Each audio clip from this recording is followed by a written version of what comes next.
Hello, everybody. So today we are going to be talking about the different elements of a plot.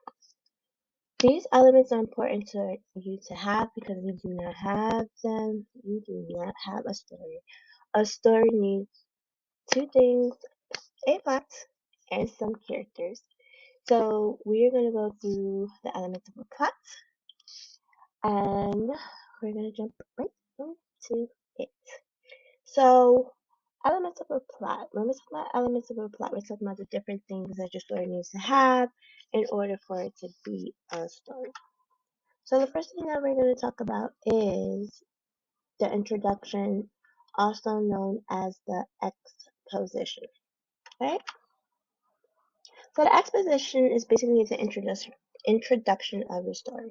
You're introducing your setting, you're introducing your characters, you're introducing us to the world that your characters live in. You're just introducing us to everything that is happening in the beginning of your story. That is called an exposition. So your book should be introducing us to the characters, however many characters you have. We should know where your characters are from. We should know what type of jobs that they're doing. We should know some type of details about your characters, who they are, where they are, and what is going to happen and what is happening at the moment in the exposition. So it's kind of like the introduction of your book. The next thing is inciting incident. So now we need to know what conflict is going to happen or has already happened. So in your inciting incident, that is where you introduce the conflict. So this could be boy meets girl, and he wants to go out with her, and then he realizes, hey, oh, she's already married. That's a conflict because this guy met this girl, and he wants to be with this girl, but obviously she is married or has a husband, and whether she wants to be with him or not is still an issue because she is married.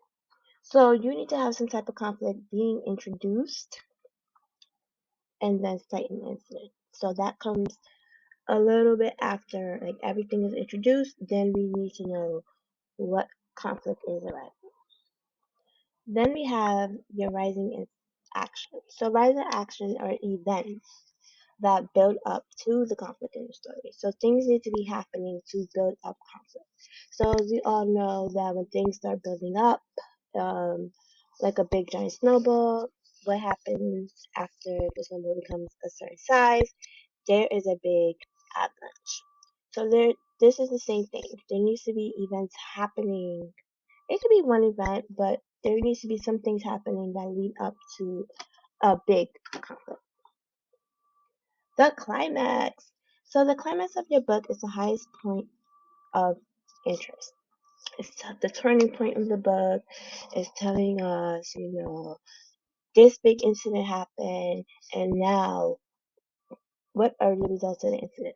So I always like to say every action has a reaction. So all of these actions that your characters are doing in the rising action and inciting incidents section of your book, what is the reaction at? What that is the climax for me.